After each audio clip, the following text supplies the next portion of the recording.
Hey guys, Comic Boom here to review Catwoman issue 8, and check out that variant cover by Tony S. Daniel.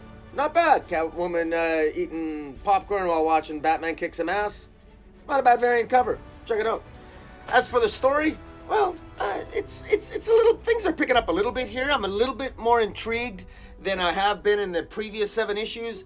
Although the previous 7 issues were pretty damn, I would say they're decent. The storytelling was a little bit off. I think Joelle Jones has struggled a little bit with the storytelling.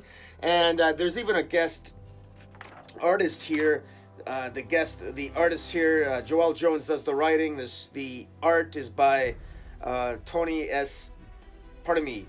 Elena Casagrande and Fernando Blanco are the artists, with Laura Alford on the colors again. Tony S. Daniel on the variant cover along with Tomo Mori. And in any event, also I'll say John Calise on the colors and Josh Reed on the lettering. But in any event, things are picking up, because last issue ended with the Penguin attracting Catwoman's attention by causing a bunch of chaos in the city where she's at. And now he basically explains to Selina that, look, I want you to steal something for me.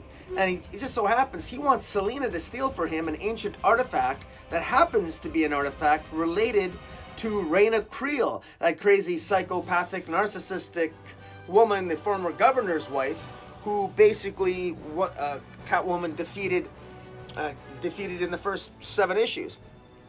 Now, what exactly is Penguin up to? We don't know. But we know that the Penguin basically is blackmailing Catwoman to steal this artifact on his behalf, and he's using Holly, which is basically Catwoman's best friend, to do it. For those of you who don't know, Holly is Catwoman's best friend, who happens to be a psychopath and a prisoner in Arkham Asylum.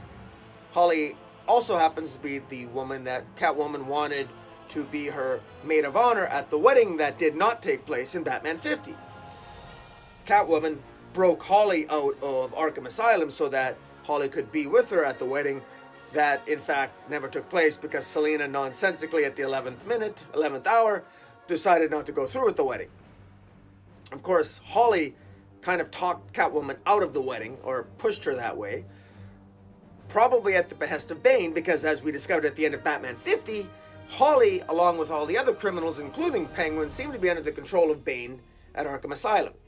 So it's interesting now that the Penguin, after having his adventures and leading Batman in Pages of Batman, luring Batman into a trap, either willingly or unwillingly, which now leaves Batman incapacitated by the Flashpoint Batman in issues 60-61 of Batman. Here the Penguin finds himself going to Catwoman. Whether or not Penguin is manipulating Catwoman at the behest of Bane, we don't know, but the Penguin really wants this particular artifact, and he wants Selina to steal it. Now, what is this artifact? We don't really know, but it's guarded by this beautiful, this beautiful African woman. I mean, she looks very beautiful and like a seductress, just gorgeous. The art here is just fantastic. But this artifact appears to be something that Raina Creel is fascinated by, and it might be something that either raises the dead, because there's it seems to be protected by zombies that Selina has to go through to get it, and Raina Creel gets some drug that I thought maybe Raina Creel, the drug that Raina Creel was using, that maybe it was related to this woman, this African woman who goes nameless. Criticism here: put the name of if you're going to introduce a character like this, who's the name? Like, who is this character? I mean, I've looked through this twice. If she has a name, I don't know who it is, but this gorgeous black woman, that's who she is. So Selina basically steals this artifact from this African queen, and the African queen basically warns her, hey, there's a price you pay if you steal that. Owning this is too high, even for you, I believe. Okay. Anyways, Selina steals it, and Penguin ends up with it at the end. And apparently Penguin wants to leave town, taking Selina with him as a souvenir. Now, why would the Penguin want this particular item? I don't know. We don't even know what this item does. We know that at one point in here, Raina Creel uses the powder to actually raise from dead her son Adam, who was killed at the end of issue 7. At the end of issue 7. So why Raina Creel's using this to sort of almost create a zombie out of her son Adam. So Raina Creel's a little bit loopy. Why? I don't really know why Raina Creel would want to do that. Clearly Raina Creel started off with such potential. I thought she was going to be more of a sophisticated, more intelligent, sort of female mafia godmother type figure, but instead she's just a loopy, insane person who looks horrid and appears to be exceptionally one-dimensional. That's what's very disappointing about it. I really thought she'd have a little bit more intelligence, a little bit more substance, not just plain loopy, crazy, resurrecting, making her son into a zombie. So I'm disappointed in that respect. I just am.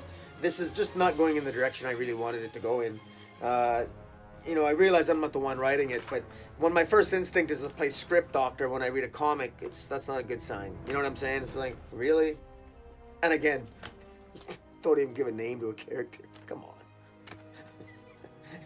But in any event, the art's fantastic. I mean, a lot of great art, a lot of great scenes here. Again, I wish there was less fight scenes, more substance, more dialogue, more exposition. But to be honest with you, it makes me seriously wonder, is there even a point to having more dialogue if you don't actually know what you want to do with the characters anyway? Do you actually know these characters? Because I'm openly asking myself, does the writer herself know how she wants Raina Creel to be interpreted? Is Raina Creel is she really that one-dimensional? She's just plain insane? She's driven insane by a drug? That's it? I'm more interested in Catwoman Selina's sister, Maggie. Is she going to come out of her haze? I'm more interested is Holly. I'm more interested in the larger arc here. What's Penguin's motivation? What does he want with this thing? This could have been. I have a feeling you could probably have crammed 3 or 4 issues into this one issue in terms of actual substance and actual dialogue in moving the plot forward. It allows. One good thing about this is it does allow an artist to shine the talents of the art here. I mean, the artists do a really good job here. Alana Casagrande and Fernando Blanco do a really good job on the art. So compliments to them, because and again, this is gorgeous art. I mean, Catwoman and this African queen doesn't have a name. I mean, wow, gorgeous, and she's doing even the dogs here. It's kind of funny, but in any event, maybe I'm being a little bit harsh on this, but I want substance. There's a lot of flash. It's like this is a beautiful comic book. It's beautiful to look at and page through, and it's a good quality comic book from DC or whatever. But the storytelling, it needs more substance, and it needs to move along a little bit quicker here. Again, not bad. It's teasing a little bit in terms of what's happening. Is the Penguin there? Is it related to what's going on in Batman? Is Selina going to be dragged back to Gotham now by the Penguin? What's going on? Penguin wants a souvenir. Penguin wanted this artifact. Does the Penguin want to raise someone from the dead? Raina Creel raised her dead son back to life, made him into a zombie. Does Penguin want to use that artifact somehow to raise his penny that was killed, which I think was a penguin? Does he want to use it for that purpose, or does he want to give it to Bane? Does Bane even know the Penguin's there? I don't know. I got these questions, and I don't know. I actually wonder if I'm not even sure if these questions I'm asking are the questions that Joelle Jones wants me to ask. Is she even remotely going to be going there? I really don't know. We're not really given a lot here. So yeah, just a lot of ums. Anyways, guys, tell me what you think of Catwoman. Story-wise, I'm going to give this 5.5 out of 10. Art, I'm going to give it a 7.5. And until next time, hit the subscribe button. Follow me on Twitter at Metropolis40. And until next time, Comic Boom out.